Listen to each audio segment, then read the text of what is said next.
With the success of shows like Koshinoko and Frieren, there's been a normalization of what it means to be the best anime. And even though Frieren might actually deserve that title, there's gonna be some competition. And my best bet for an anime that could reach the summit is coming this October, and goes by the name of Dandadan. It's nothing like Frieren, or Oshinoko even. In fact, it resembles more something like Chainsaw Man, and it is probably pure coincidence that its author just happens to be the former assistant of Chainsaw Man's author, the Tatsuki Fujimoto. Yes, this Tatsuki Fujimoto. 今から浮きます。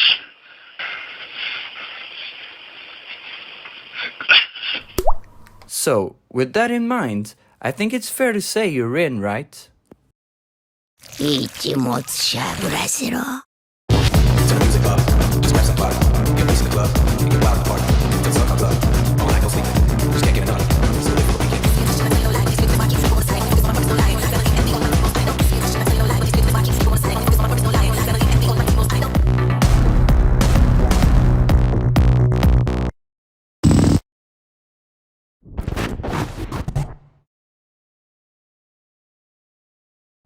Dandadan tells the story of Okarun, the shy kid in class who is obsessed with aliens, and Ayase Momo, his badass classmate who only believes in ghosts and lives in search of her beloved crush, Takakura Ken. After Momo helps Okarun when he is being bullied, they decide to make a bet to prove to the other that their obsessions are real and the others are not. So they embark in an adventure to prove each other wrong, only to find out they are both right.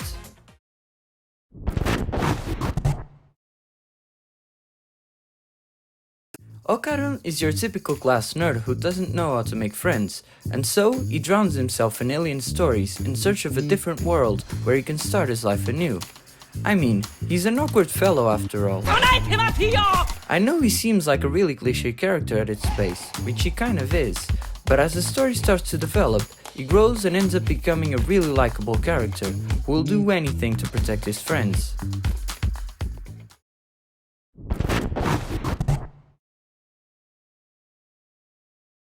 Now Momo is the complete opposite of Okarun, a sociable and complete badass high school student who lives in search of her own version of her dear celebrity crush, Ken Takakura.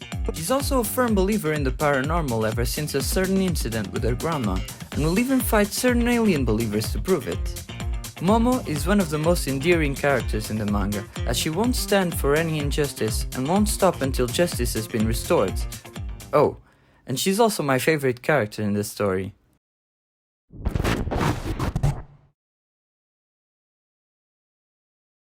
I won't get into much detail about the side characters since the anime is almost here and I don't want to spoil anyone's fun. Just know that they're some of the most funny and entertaining side characters I've seen in any form of media. The chemistry they exude to the screen isn't like any other, and honestly there isn't a single character I wouldn't want there. In fact, I wouldn't even call them side characters. I think they're as integral to the story as the main duo, so scratch that.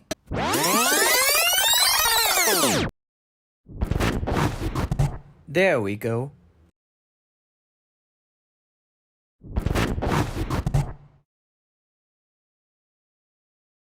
Now, if we're talking strictly from a manga standpoint, this has some of the best art there is nowadays, and I put it up there with works from the likes of Yusuke Murata and Kimitake Yoshioka. The panels are just a joy to look at, and sometimes we're surprised by these double spread pages with so much detail you'd think it was impossible. I can't really talk on the anime just yet, but I can assure you that if it looks anything like the manga, you'll be in for a surprise.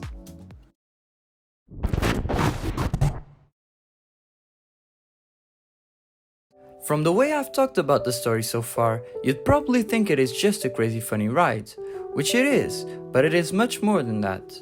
Every time we get hit with a backstory, you have to get the tissues. I have just no words to describe how the author can consistently make these incredibly sad and heartbreaking stories and hit you just at the right spot every time. Sometimes even without the dialogue, just through the art style and movements of the characters, it manages to evoke feelings you wouldn't think you had in you. And even though this is an incredibly funny and crazy story, like I've said before, it can also share these profound messages that resonate with you and will leave you thinking about it for quite some time.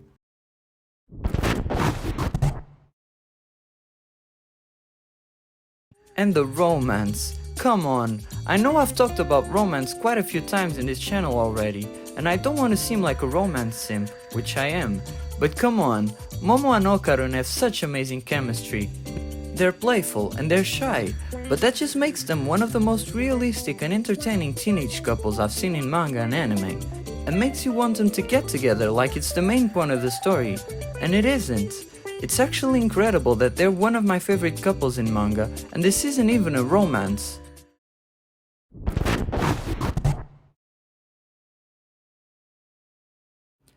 Okay, here's a challenge. Can you tell what this panel is about? If you haven't read the series, you probably can't, and that's just how most of the story feels like. You can't just predict what will happen next. The story might seem like it's going in a direction, and suddenly, just one panel later, it throws a massive curveball at you, and there we are at a new arc. It just doesn't give you time to breathe, which can sometimes leave you with a bitter taste in your mouth because you've become so attached to these characters already that you want them to have a break and just enjoy a normal life for a chapter or two.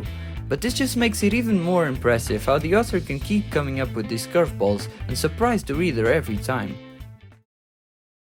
This is one of the most entertaining and charming stories I've come across, and I think it will stick with me for a really long time. Not only the feelings I felt while reading it, but some of the messages the author manages to express just through a piece of paper. It is truly amazing, and I realize it might be too crazy for some normies, but I mean, you've got horror, mystery, and extremely diabetic romance, plot points that hit you harder than Truck-kun, craziness like you've never seen before, and one of the funniest mangas I've ever read. All of that packaged with top of the industry beautiful and detailed art. I mean, what more could you want from a story? Maybe we're all crazy fellas after all.